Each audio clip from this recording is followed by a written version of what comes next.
नत्वा जिनेन्द्रं गतसर्वदोषं सर्वज्ञदेवं हितदेशकं च श्रीजैनसिद्धान्तप्रवेशिकेयं विरच्यते स्वल्पधियां हिताय।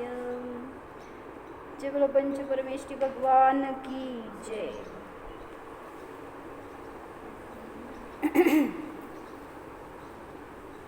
विश्व अनादीच नसते तर, हे चालेल ना। पान नंबर 15 आहे, जीवनातील आनंद रस भोगण्याची कला, पेज नंबर 15 है। विश्व किसे कहते हैं ये देखा हमने अभी, किसे कहते हैं। जैन सिद्धांत प्रवेशिका में फर्स्ट क्वेश्चन है, विश्व किसे कहते हैं। किसे कहते हैं विश्व, उनको बताओ। अनंत द्रव्यों का समूह जो है उनको बोलते हैं विश्व। तो जाति अपेक्षा से कितने द्रव्य है, 6 द्रव्य, और संख्या अपेक्षा से अनंत द्रव्य। क्यों देखते हैं ना अभी यहाँ पे एक जीव क्या एक ही नहीं है, अनेक जीव है। तो अनंत जीव राशि है, तो जाति अपेक्षा से एक ही जीव, सभी इसमें ही आ गए। उद्गल जो है वो अनंत है, तो वो सब एक ही जाति में आ गए। तो ऐसे द्रव्यों की जाति 6 ही है, लेकिन संख्या की अपेक्षा से अनंत है। तो जो अनंत द्रव्यों का समूह है उसे बोलते हैं विश्व। तो वो विश्व कैसे है, अनादि है, यानी उसको किसी ने बनाया नहीं है, उसकी शुरुआत नहीं है, इसलिए उसका अंत भी नहीं है। जो जो चीज़ बनाई जाएगी उसका आदि भी रहेगा, अंत भी रहेगा। आत्मा को, आपकी आत्मा को मम्मी ने जन्म दिया, हाँ नहीं क्यों हाँ, तो आत्मा तो आदि रहित है यानी अनादि है, वैसे ही विश्व भी अनादि है। ऐसे बहुत से चीज़ें जो अकृत्रिम है, अनादि अनंत है, नेचुरल है। तो जिसका आदि नहीं है उसका अंत भी नहीं होता। तो इसलिए अगर कोई चला जाए तो हमें उसका गम नहीं होना चाहिए।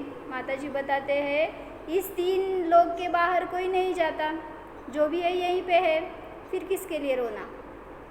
जो भी है हमारे पास वो भी जाने वाला है, और जाएगा तो कहाँ जाएगा, इस विश्व से बाहर नहीं जाएगा। मतलब मैंने बहुत बार बताया, माता जी के पूर्वाश्रमी के मम्मी, उनका उनके सामने, आँखों के सामने ही उनके समाधि मरण हो गया, बहुत अच्छे से हो गया। तो जब वो लास्ट श्वास ले रही थी, अंतिम क्षण थे उनके, तो वहाँ पर उनको मैं उनकी काय म्हणायचं, नहीं मेरे पापा की मम्मी, वो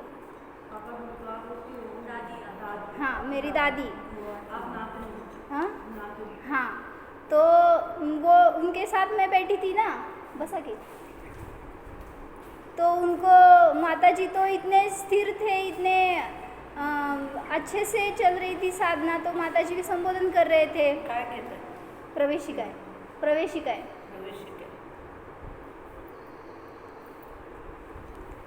तो मतलब माता जी, उनका जब देहावसान हो गया तो हम सब रोने लगे थे, मोही हो गए थे। लेकिन माता जी ऐसे स्थिर थे, कुछ भी उनकी पूर्वाश्रमी की माँ ही थी, फिर भी उनको ऐसे इतनी भी चंचलता नहीं हुई। हम रो रहे थे तो हमें बताया माता जी ने, क्यों रो रहे हो, जीव के लिए रो रहे हो कि शरीर के लिए। अगर जीव के लिए रो रहे हो तो जीव तो 3 लोक से बाहर नहीं जाता, फिर क्यों रोना। शरीर के लिए रो रहे हो तो लेको बैठो उसको, क्यों छोड़ देंगे। कितनी देर तक रखेंगे अपने पास। जिसकी जान चली गई है वो डेड बॉडी कितनी देर तक रखते हैं हम, कितना भी प्रिय हो फिर भी छोड़ते तो है, फिर रोना किस लिए। ऐसे उन्होंने हमारा स्थितिकरण किया, जबकि उनकी माँ उनके सामने, लेकिन वो तो जीव करके ही देखते हैं सबको। तो ऐसी दृष्टि होगी तो आकुलता नहीं होगी। तो ये बता रहे हैं, हर चीज़, हर द्रव्य जो है वो अनादि अनंत है, विश्व भी अनादि अनंत है। काकांना पुस्तक देऊ, माताजींचं पुस्तकाचं हे घेतो। तो यहाँ पे क्वेश्चन पूछ रहे हैं, विश्व अनादीच नसते तर म्हणजे काय संचिता? विश्व अनादी अनंत आहे हे सांगितलं मागं. मग अनादी म्हणजे ज्याला आदी नाही, सुरुवात नाही आणि अंत नाही म्हणजे अनंत आहे. तर अनादी नसतं तर विश्व म्हणजे काय अर्थ प्रश्नाचं? अनादी नसते तर म्हणजे आदी असतं तर म्हणजे त्याला सुरुवात असती तर. क्वेश्चन काढ मग ह्याच्यातून. अजून सुरुवात आहे म्हणजे त्याच्या आधी काय होतं? हो की आत्ता सुरुवात झाली त्या विश्वाला असं जर म्हणता तुम्ही, त्याच्या आधी काय होतं मग? आधी विश्व नव्हतं का मग? असा प्रश्न येणार हो. जर आदि सहित आहे, अगर विश्व अनादि नहीं है, आदि सादी है, तो उसके पहले क्या था? जैसे इस जीव को समझो सादी है तो शांत भी होगा. जो भी जीव उत्पन्न हुआ है उसको आदि आ गई तो अंत भी आ जाएगा. तो अगर वो आदि के क्या बोलते हैं अभी इसको, यहाँ पे पढ़ के मैं बताती हूँ. वाचे सर्वच द्रव्यांना प्रारंभ झाला असता. प्रारंभ होणाऱ्या वस्तूचा खरेपणा ठरवण्यासाठी त्याच्या पूर्वीच्या वस्तूचा आश्रय घ्यावा लागला असता. त्या पूर्वीच्या वस्तूचा खरेपणा ठरवण्यासाठी त्याच्या पूर्वीच्या वस्तूचा आश्रय घ्यावा लागला असता. शेवटी वस्तूच्या अनादिपणाचाच आश्रय घ्यावा लागेल. काय समज सांग? म्हणजे त्याच्या आधी काय, त्याच्या आधी काय? का बरं? जर ते आत्ता चालू झाले तर मग त्याच्या आधी काय? म्हणजे काय असं नाही, त्याचं खरेपणा कशावरून? म्हणजे सांगितलं ना, आपका खानदान है तो आप किसकी बेटी, तो वो किसके बेटे, वो किसके, ऐसे आप पीछे पीछे जाएंगे ना तो आपकी कहीं तो ओरिजिन है. मराठी है. मराठी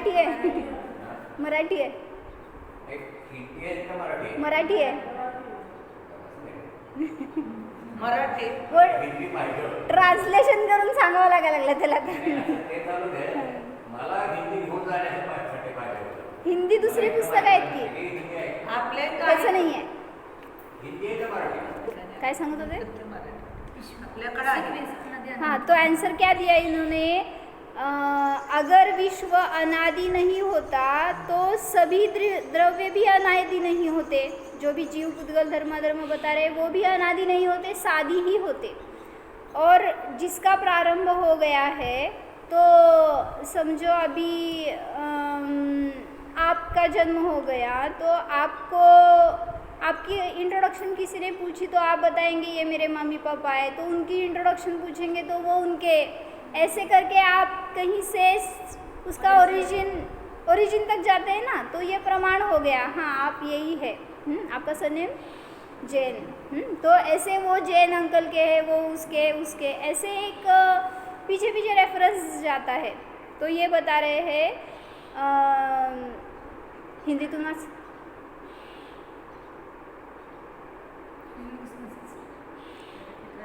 जो भी वस्तु का प्रारंभ होगा उसकी सच्चाई डिटरमाइन करने के लिए उसके पूर्व की वस्तु का आश्रय लिया जाता है. उसकी सच्चाई के लिए उसकी पूर्व के वस्तु का, ऐसे पीछे जाते समय फिर अनादि को ही मानना पड़ेगा. इसलिए बता रहे हैं आदि नहीं मानना चाहिए, अनादि ही मानना चाहिए. क्या समझ में आया? ओ ठेवा गूगल. नवीनच वस्तू वाच संचिता. मग साधी का म्हणायचं? आधी याच्यात तर आधी काहीतरी असणार. आधी नाही आहे तेच सांगायचं की साधी नाही आहे, अनादीच आहे. प्रश्न विचारला. पण आपण साधी सांगतो किंवा साधी अनादी म्हणतो. मग जी वस्तू द्रव्य आहे, स्वभाव आहे, तो अनादी अनंतच आहे. मग ज्याला आधी आहे त्याला अंत आहे. म्हणून आदी मानू नका, साधी मानू नका विश्वाला, असं सांगतायत. वाचे नवीनच वस्तू. नवीनच वस्तू किंवा जीव उत्पन्न होऊ लागले. जोरात नवीनच वस्तू किंवा जीव उत्पन्न होऊ लागले तर कोणी कोणावर प्रेम किंवा द्वेष पण करणार नाही, संसारही नाही आणि मुक्त पण नाही. पूर्वीच्या समयाशी काही संबंध राहणार नाही, तर कर्ता भोक्ता संबंध पण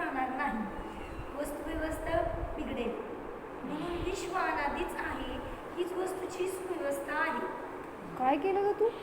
मी ट्रान्सलेट केलं. असं पण असतंय? काय टेक्नॉलॉजी आहे. हो तुम्ही असं बघा की मग हां हिंदीतून सांगा.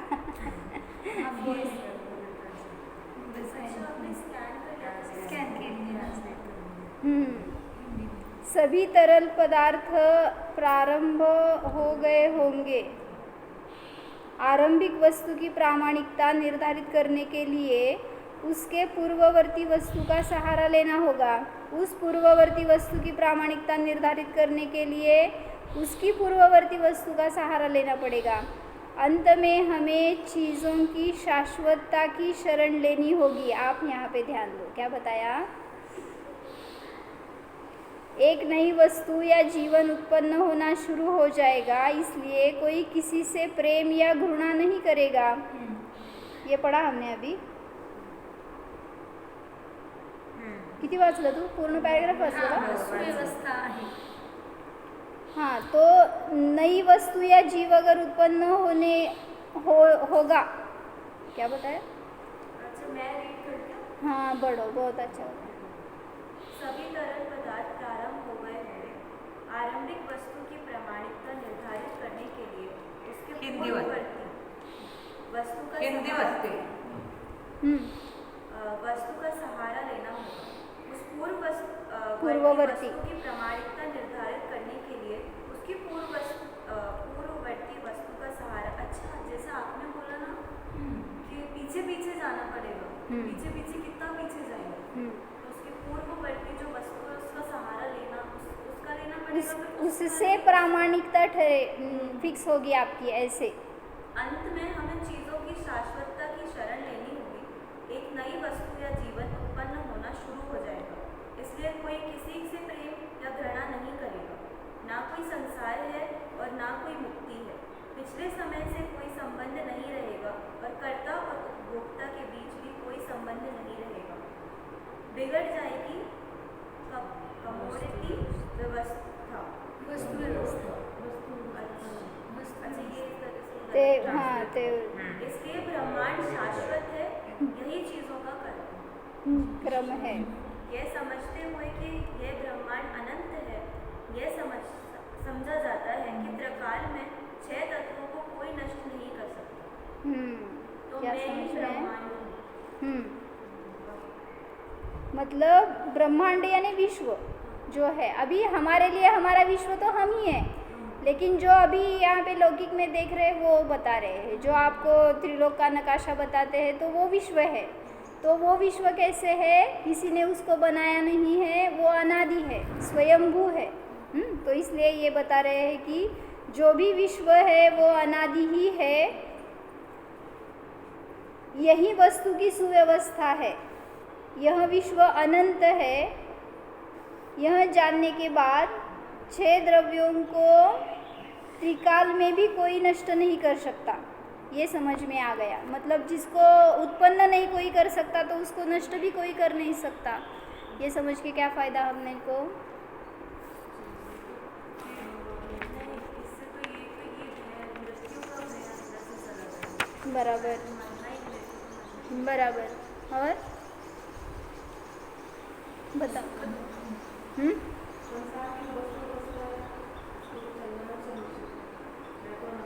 ये विश्व अगर अनादि अनंत है ये समझ के आपको क्या फ़ायदा है?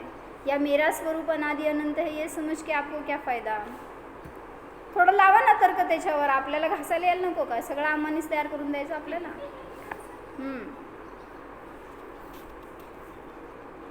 वो चित्र नंबर 5 पुढच्या पेजवरचं पण बघा. क्या बताया यहाँ पे? हे विश्व अनंत आहे हे जाणल्यावर 6 द्रव्यांचा त्रिकालामध्ये कोणीही नाश करू शकत नाही हे समजले. त्यामुळे मी विश्वाचा नाश करू शकतो हा अहंकार गळून पड़तो. मतलब मैं विश्व का नाश कर सकता हूँ, मैं ये परिस्थिति बदल सकता हूँ, ऐसे विश्व को बदल सकता हूँ, ऐसे अहम भाव का नाश हो जाएगा. किंवा वाचा, कोणी माझा नाश करेल ही भीती पण संपते. प्रत्येक गतीमध्ये संयोग अवस्थेला शाश्वत समजून दुःखी आकुलित झालो, परंतु विश्वाचे स्वरूप अनंत आहे हे जाणल्यामुळे प्रत्येक द्रव्याची समयासमयाला नष्ट होणारी अवस्था पाहून देखील द्रव्य तर शाश्वत आहे शाश्वत नाही. याची खात्री शाश्वत आहे पटली. याची खात्री पटली व शांतीला प्राप्त झाली. म्हणजे काय सांगायचं आहे, पर्याय तर बदलणारी आहे, पण त्या सगळ्यामध्ये द्रव्य कसं आहे, प्रत्येक समयाची पर्याय बदलते पण द्रव्य शाश्वत आहे, नष्ट होत नाही. पर्याय नष्ट होते पण द्रव्य त्रिकाली आहे. हे समजलं तर शांतीला प्राप्त होतो. अज्ञानी मात्र शरीराचा नाश झाला की आपला नाश झाला, शरीराची उत्पत्ती झाली की आपली जीवाची उत्पत्ती झाली असे मानून अजीव तत्वाची विपरीत मान्यता करतो. छडालामध्ये दौलतरामजींनी दुसऱ्या ढालीत म्हटले आहे, तन उपजत अपनी उपज जान, तन नशत आप को नाशमान.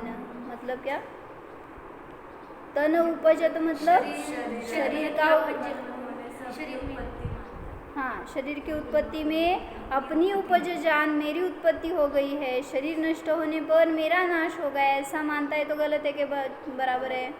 क्यों? हैप्पी बर्थडे बनाते हैं ना आप भी, मनाते तो हो गया ना, आप भी गलत हो गए. तो यही सभी गलत है. तो एक बात है, वो बस मुंह से रट लिया है, उसको सुन लिया है, बाकी सब गलत नहीं करते. हाँ, ऐसे नहीं करना चाहिए. तो माता जी को भी अभी 7 जुलाई को माता जी का जन्मदिन था. बर्थडे बोल नहीं रही मैं, हाँ, जन्म का दिन था वो. तो किसी ने माता जी को ऐसे इच्छा में करके बोला कि सभी ने आपको शुभकामनाएं दी है कि आपको दीर्घायु मिले, आपको आपका आरोग्य अच्छे से रहे. तो माता जी बोली किसका जन्म हुआ है, मेरा तो जन्म ही नहीं हुआ. किसकी बधाई देनी है. मतलब हम इस शरीर की उत्पत्ति में मेरी उत्पत्ति मानते हैं तो ये गलत हो गया.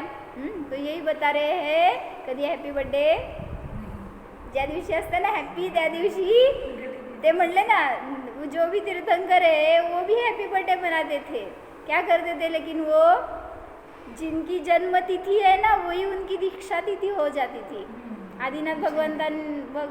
आदिनाथ राजा ने कैसे बनाई अपनी जन्म तिथि या बर्थडे कैसे मनाया, उसी दिन वैराग्य हो गया, दीक्षा ले ली. ऐसे मनाओ ना आप भी, फिर अच्छा है. कितनी बार मनाएंगे. अभी पूरे हैप्पी बर्थडे कैंसिल हो जाएंगे. चलो, तो क्या बता रहे हैं, यहाँ पे वो चित्र दिखाया है ना, तो वो बताते हैं. तन उपजत अपनी उपज जान. अपनी अज्ञानी शरीराचा जन्म म्हणजेच जीवाचा जन्म मानतो. वाचे काय सांगितलंय, वाच. कुठलं वाचायला मी. अज्ञानी शरीराचा जन्म म्हणजे जीवाचा जन्म मानतो व दुःखी होतो. कोण, आपण तो है ना, तो मानतो कि शरीर का जन्म हो गया तो जीव का जन्म हो गया. अज्ञानी शरीर को आत्मा का जन्म मानता है और दुखी क्यों होता है, फिर सुखी होता चाहिए ना. दुखी को सुखी क्यों. अज्ञानी शरीराचा जन्म म्हणजेच जीवाचा जन्म मानतो व दुःखी होतो.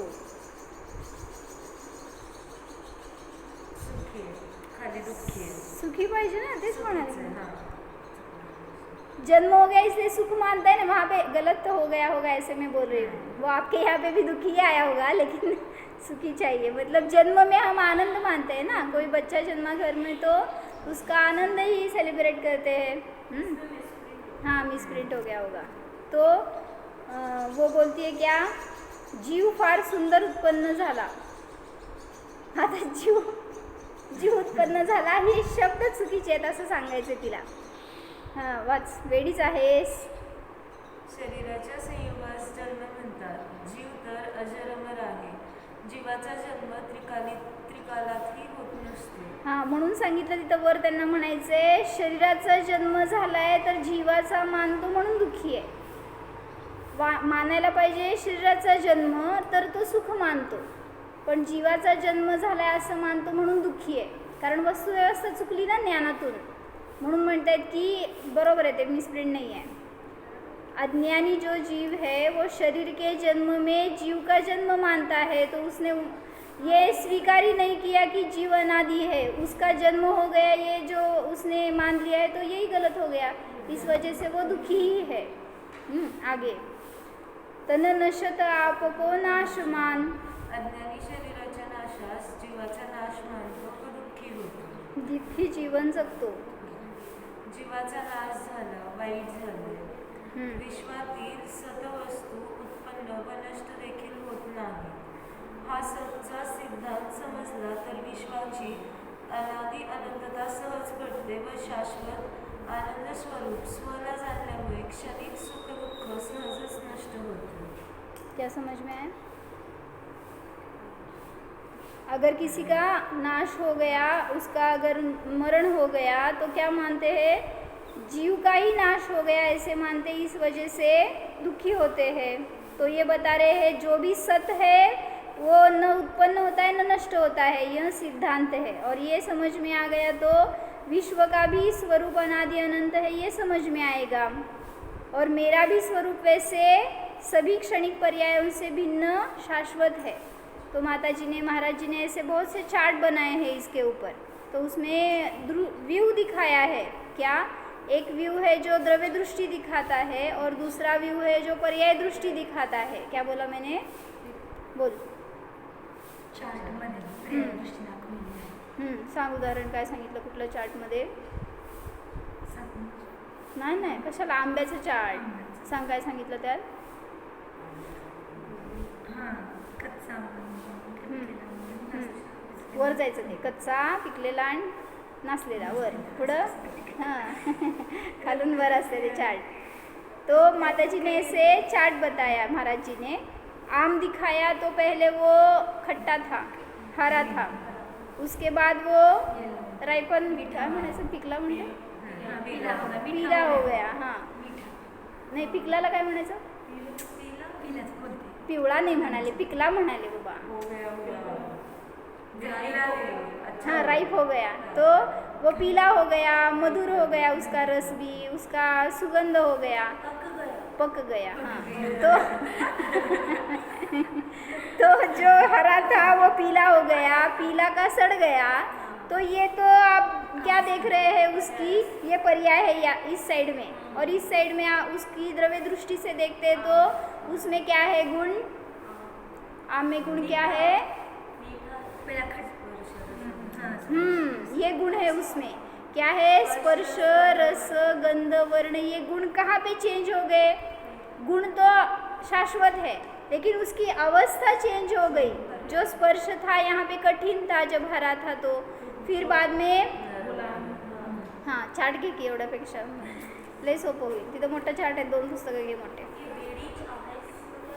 वेडीच आहेस मतलब तू पागल हो. नको, जो अच्छा है वो याद करना. वेडी मतलब पागल. हाँ, तू पागल ही हो. शरीर का जन्म हुआ है, जीव का जन्म नहीं हुआ, ऐसे बोला है. हाँ,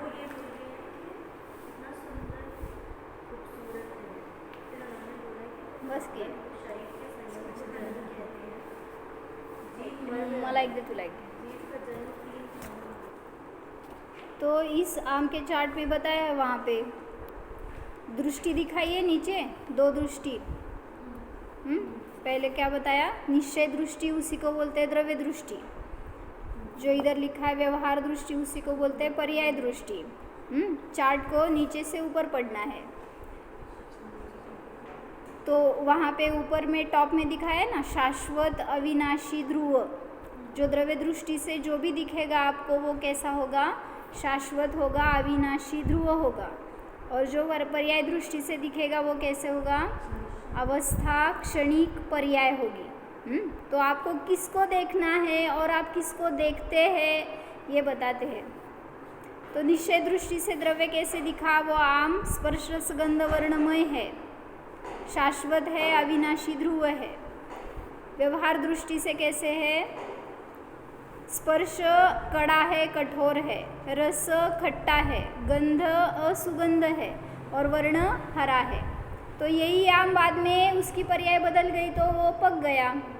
पढ़ो, कैसे पढ़ना, यहाँ पे स्पर्श और उसका पर्याय ऐसे पढ़ो। कैसे? निश्चय दृष्टि से स्पर्श रस गंध वर्ण है। व्यवहार दृष्टि से स्पर्श जो है वो नरम है, रस जो है मीठा है, गंध सुगंध है, वर्ण पीला है। बराबर। अभी वही आम फिर उसकी अवस्था बदल गई, वो सड़ गया। तो निश्चय दृष्टि से गुण जो है वो अविनाशी है, स्पर्श रस गंध वर्ण ध्रुव है, शाश्वत है। और पर्याय दृष्टि से स्पर्श अति नरम है, रस थोड़ा स्वाद है, गंध दुर्गंध है, वर्ण काला है। ये क्षणिक अवस्था है, यानी ये एक अवस्था से दूसरी अवस्था में जाने के बाद गुण नहीं चेंज हो गए, वो पर्याय चेंज हो गई है। तो हर गुण की हर पर्याय हर समय में बदलेगी। आपको देखना किसको है, अगर आप गुण की तरफ देखेंगे तो कांस्टेंट दिखेगा, और अगर पर्याय की तरफ देखेंगे तो बदलने वाली है। ठीक है, अगर आपके भी यहाँ पे ये दिखा है, यहाँ पे आपको जीवन में क्या फ़ायदा, ये इसके लिए मतलब ये व्यू है द्रव्य दृष्टि का, वो आपको ध्रुव दिखाता है तत्व, और जो पर्याय दृष्टि है वो बदलने वाली है। फिर आप उसमें एक बार हर्ष मानेंगे, एक बार विषाद करेंगे, खेद करेंगे, शोक करेंगे, तो सुख दुख इधर है। लेकिन यहाँ पे क्या है, ये तो गुण है, द्रव्य का स्वभाव है, वो शाश्वत रहने वाला है।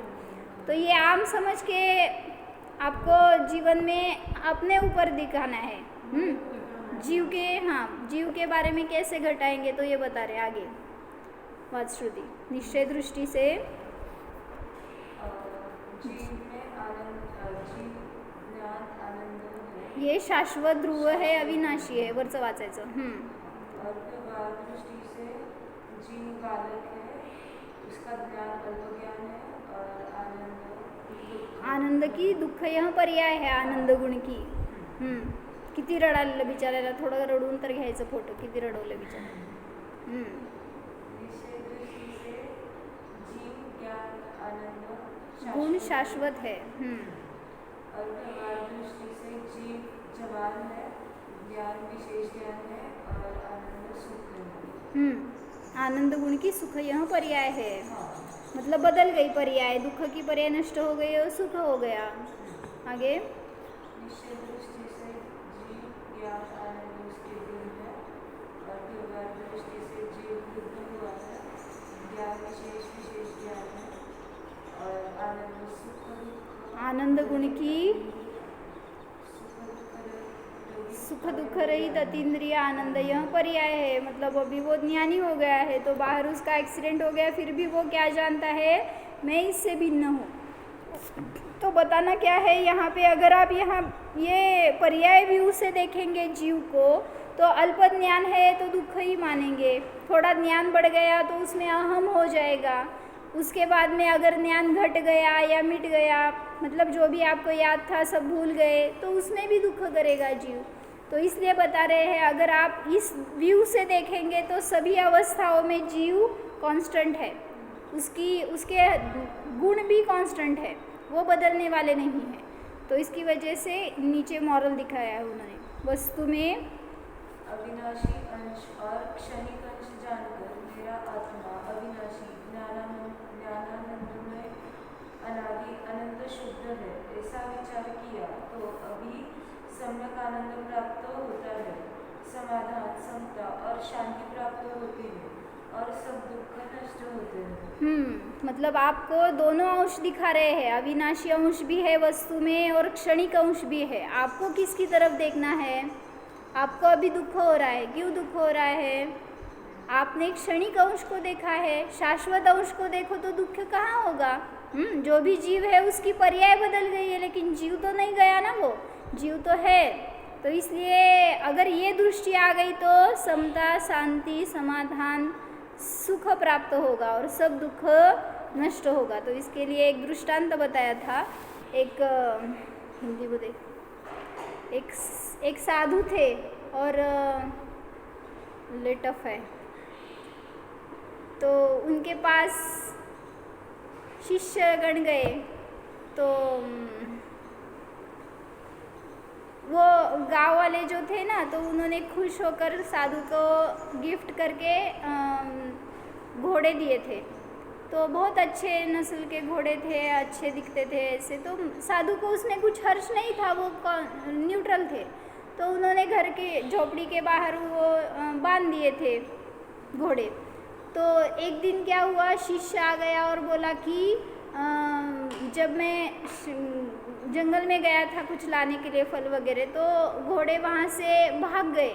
बहुत बुरा हुआ गुरुजी, घोड़े भाग गए, अब क्या करें।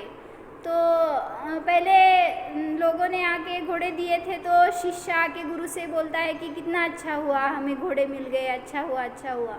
तो गुरु बोलते घोड़े आ गए ना, बस, अच्छा नहीं बुरा नहीं, आ गए हैं, इतना ही जानो। फिर जंगल में जाने के बाद वो रोते हुए आया और बताया घोड़े भाग गए। तो गुरुजी बोले घोड़े थे भाग गए, ठीक है, अच्छा बुरा क्या उसमें, न्यूट्रल। तो वो तो रोते हुए आया था। फिर आने के बाद हाँ, वो घोड़े पर से गिर गया था, तो उसका पैर टूट गया था। तो वो आके रोने लगा, मेरा पैर टूट गया है। अभी ये तो दुख की बात है ना, इसको तो दुख बोलो। लेकिन गुरुजी बोले जान रहा हूँ, पैर था टूट गया, ना अच्छा हुआ ना बुरा हुआ। उसके बाद में थोड़े दिन के बाद वो रिकवर भी हो गया, और कहीं से वो घोड़े भी वापस आ गए जंगल में से। तो शिष्य फिर से खुश हुआ और गुरुजी को बोलता है अच्छा हुआ अच्छा हुआ। तो अभी गुरुजी ने कान पकड़ के उसको बताया, हर परिस्थिति में अगर कांस्टेंट रहोगे तो इफेक्ट नहीं, क्या आप उसका आपके ऊपर उसका परिणाम नहीं होगा, आप स्थिर रह सकेंगे। लेकिन आप थोड़ी थोड़ी सी बात में अगर पैसा भी ऐसे ही आता है जाता है, आता है जाता है, आया गया, तो आप क्या करते हैं, बहुत हर्ष करते हैं, गया तो रोते हैं। मतलब ये तो है आने जाने वाला पर्याय का धर्म ही है। तो उस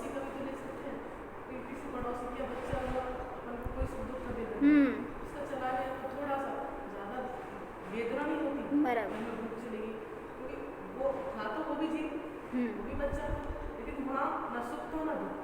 बराबर, अब इतना सुनते हैं कि ट्रेन से कट गए, अच्छा हालांकि जीत वो भी था, लेकिन यहाँ क्या वो नहीं था ना वहाँ पे। यहाँ ये रात में शुद्ध हुआ, बच्चा हुआ तो इतना आनंद मनाया, बच्चे को कुछ हुआ तो बस, तो ये अपने ही बराबर है ना। क्या बताया, जो पड़ोस का बच्चा है वो जन्मेगा तो आपको कितना हर्ष,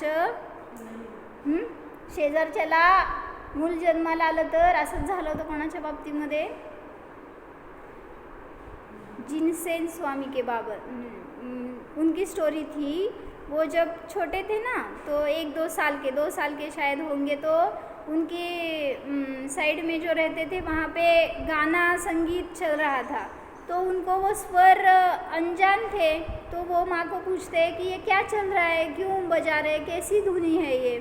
तो उसने माँ ने बताया उनके घर में बच्चा पैदा हो गया है, तो वो आनंद मना रहे हैं। और उसी के बाद में 8 दिन ही हो गए थे, तो रोने की आवाज़, फिर वैसे स्वर सुनाई देने लगे। उसको जन्म भी नहीं पता था और मरण क्या होता है ये भी पता नहीं था। तो वो पूछता है आज क्या कर रहे हैं ये लोग, ऐसे क्यों आवाज़ आ रही है उनके घर से। तो माँ ने बताया उनके घर में आज कोई मर गया है, तो इस वजह से वो लोग दुखी है, रो रहे हैं। तो क्या होता है मृत्यु, क्या होता है जन्म, ऐसे उनकी जिज्ञासा। तो उस पर से उनको गुरुजी मुनिराज के पास गुरुकुल में रखा गया, फिर वहाँ पे उनका अध्ययन हो गया। मतलब कटाक्ष, उनकी जिज्ञासा, उनका सब जानने के लिए उत्सुकता, इसकी वजह से उनको गुरु ने रख लिया और उनको बहुत अच्छे से पढ़ाया, तो वो वैसे महान मुनि हो गए। तो बताना क्या था, तो जो भी क्षणिक अंश है वो बदलने वाला है, तो व्यवहार दृष्टि हमारे लिए आश्रय करने योग्य नहीं है। जो निश्चय का विषय है वो ध्रुव है, शाश्वत है, उसकी तरफ देखेंगे तो हमें आज भी अभी शांति मिलेगी। और अगर पर्याय को ही देखते रहेंगे तो कभी भी सुखी शांति नहीं हो सकते। तो जो भी करेंगे उसमें पर्याय को, अगर आपको अभी सुख हो गया है तो देखो, आपने पर्याय को देखा है कि द्रव्य को। अगर आपको अभी दुख हो गया है तो आपकी दृष्टि कहाँ पर है, ये हम अभी पढ़ सकते हैं अपना अपना। मतलब अभी यहाँ पे आ गए आप, सुख है कि दुख है, जिनवाणी के सामने झूठ नहीं बोलना। अभी कुछ नहीं, क्यों?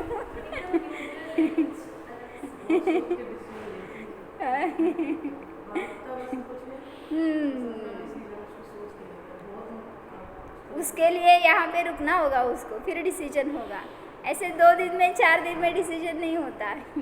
काय श्रुती, इदालो सुख आहे का दुःख आहे का पुण्यात दुःख होतं सुख होतं? तो जब तक चलता है, जब तक ऐसा लगता है हाँ ये हमारा हमारा खुद बहुत गलत है, हम क्या कर रहे हैं, किस रास्ते पर हैं। और जैसे ही यहाँ से जिम्मेवारी बंद हुई और फिर वही रास्ता में फिर लगता है, यही सोचते हैं, यही सामने वाला प्रस्तुति करता है, ये जो नहीं है तो हम दुखी हैं, फिर वही। लेकिन वहाँ पर भी जाने के बाद हम दुख ही भोगते हैं ना। यहाँ से बाहर जाएंगे तो अगर ये दृष्टि नहीं होगी तो कहीं पर भी जाओ आपको दुख ही मिलेगा। गारंटी ले रही है, तू यहाँ देखेगा तो गारंटी से सुख है, और पर्याय में देखेगा तो तुझे दुख तो वो तो संसार में दिखाई दी, बराबर है। देखो तो औकात दिखाई संसार में, संसार में है क्या। तो इसलिए बता रहे हैं यहाँ पे, शरीर के उत्पाद और नाश में अपनी उत्पत्ति और नाश नहीं है। तो जो भी उत्पन्न होगा वो नष्ट होगा, और जो अनादि अनंत है न उसका कभी उत्पाद होता है न कभी नाश होता है। तो ऐसा मेरा स्वभाव है, ऐसा जानकर आनंद को प्राप्त हो सकते हैं। ध्यान का प्रयोग करो, जब तक आप यहाँ पर हो तो 5 मिनट 10 मिनट ध्यान का प्रयोग करना। आपसे जैसे सुनते सुनते भी लगता है कि अपने में चले गए। जैसे अंदर से जब से स्वाध्याय से बाकी बहुत माइंड में भूला रहता है, स्वाध्याय भी 3 साल से मुझे इतना नहीं समझ में आ रहा, इतना मुझे समझ लेना चाहिए। लेकिन अभी उसका प्रयोग प्रैक्टिकली होना चाहिए, मतलब ध्यान करना चाहिए। क्या मैंने बताया, सुबह जो हमने ध्यान किया ना, वैसे आप जब भी खाना खाते टाइम पर भी हम क्या करना है, हमें यहाँ से कुछ करना है क्या, ये इसका और उसका काम चल रहा है वो चलने दो ना। इससे क्या करते हैं आप, क्या करते? वो लेटे लेटे भी आंखें एक तरफ रहती है, ये मुंह दूसरा काम कर रहा है, हाथ तीसरा काम, दिमाग चौथा काम, मन तो और ये दूसरा काम करता है। तो ऐसे नहीं करना चाहिए। इसलिए खाते टाइम पर भी महाराज जी बताते थे, ऐसे अगर वो ग्रास लेते थे तो चबाने के टाइम पे फ्री है, तो ऐसे अनुभूति लेते थे तब भी। मतलब जिसको प्रैक्टिस हो गई ना, वो सभी क्रिया करते टाइम पर भी आत्मा का अनुभव कर सकता है। हाँ, तो वो कर सकते तो हम क्यों नहीं कर सकते? ठीक है, वो तो बार बार लेते हैं, हम कभी कभी तो बीच बीच में तो लेना चाहिए कि नहीं। तो अभी प्रैक्टिस करने के बाद होगी ना, कैसे होगी फिर? तो हम लोग, मेरे को ये लगता है जैसे मेरा भी है, शायद सबका ही ऐसा होता है कि वो वाला जाता है सीधा कि या तो छठवें सातवें बड़े स्थान में जाए या बिल्कुल ही नहीं जाएंगे। ऐसा होता है कि ध्यान लगाएंगे तो बिल्कुल अंदर ही आता है, नहीं, अब वो नहीं होता। नहीं, सुनते सुनते भी मेरा जैसे प्रश्न चल रहा है, मुझे को लगता है सिर्फ आँख में थोड़ा नहीं जाओ, वहाँ जाओ ध्यान। अभी जो बता रहे हैं ना यहाँ पे जिनवाणी में, तो ये क्यों बता रहे हैं? अभी ये बताया हमने क्या पर्याय अंश है, वो क्षणिक है श्रुति, और जो द्रव्य दृष्टि है वो शाश्वत को दिखाता है। तो अभी मुझे आपके जीवन में बताओ, अभी के पर्याय में बताओ, क्षणिक क्या है और ध्रुव क्या है? नहीं, अभी की पर्याय में बताओ। अभी मेरा 5 मिनट पूर्व इस विषय के बारे में अज्ञान था, अभी मुझे ज्ञान हो गया, तो उसमें क्या हो गया? कांस्टेंट क्या था और चेंजेबल क्या था? ज्ञान गुण था। तो ये है ना, मुझे समझ में आ गया ना, तो मेरा ज्ञान गुण मेरे में है। तो इसको अगर मैंने पकड़ लिया, जान लिया, तो ध्रुव दृष्टि मिल गई हमें, तो मैं तो ज्ञान वाला हूँ। तो माता जी भी यही बताते हैं, अगर आपने गुस्सा किया तो आपका आनंद गुण नष्ट हो गया क्या? शांत गुण जो आप में है वो नष्ट हो गया क्या? फिर आप तो अभी क्रोध कर रहे हो, अशांत हो, तो वही पर्याय बदल के शांत पर्याय भी उत्पन्न हो सकती है, निष्क्रोध पर्याय भी उत्पन्न हो सकती है, क्योंकि गुण वैसा है और उसकी पर्याय हर समय बदलती रहती है। तो आप अगर अशांत भी हो तो भी उसको दृष्टि में लो, जो शांत स्वभाव है। तो इसके वजह से क्या होता है, आपको अशांति अगर अभी हो रही है, ये ऐसा क्यों हुआ, ऐसा होना चाहिए था, ये ऐसा क्यों कर रहा है, ये सब अशांति है ना, तो उसकी तरफ से दृष्टि हटाने के लिए मैं तो इसको जानने वाला हूँ बस। देखो ना, अगली समय में पर्याय चेंज हो जाएगी। मैं तो हर समय में बस ज्ञाता दृष्टा ही हूँ, ऐसा प्रयोग करना चाहिए। इसके हर क्षण पर्याय बदलती रहती है, लेकिन हम देखते पर्याय को, ये हमारी गलती है। पर्याय को हमें रोकना नहीं आएगा और बदलना भी नहीं है हमें उसको, वो तो होना है परिणमन। सिर्फ उसको जानने वाला हूँ, ये हमें जानना है, तो हमें शांति मिल सकती है। हो जानो,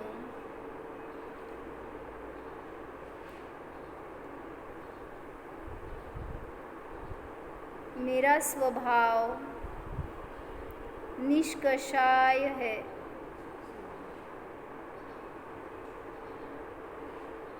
देखो, मेरी आत्मा में क्रोध नहीं है, मान नहीं है, माया नहीं है, लोभ नहीं है। मैं स्वभाव से ही इस मलिनता से दूर रहित हूँ, निर्मल हूँ, जानो।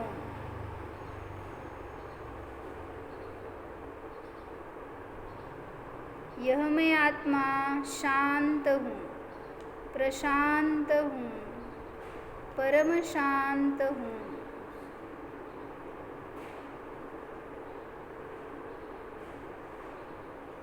पर्याय तो हर समय बदलने वाली है, यह मैं आत्मा तो हर पर्याय का मात्र ज्ञाता हूँ, जाननहार हूँ। न्यायक स्वरूपोऽहम्, चैतन्य स्वरूपोऽहम्। ओम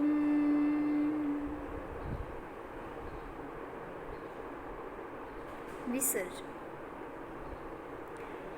नमो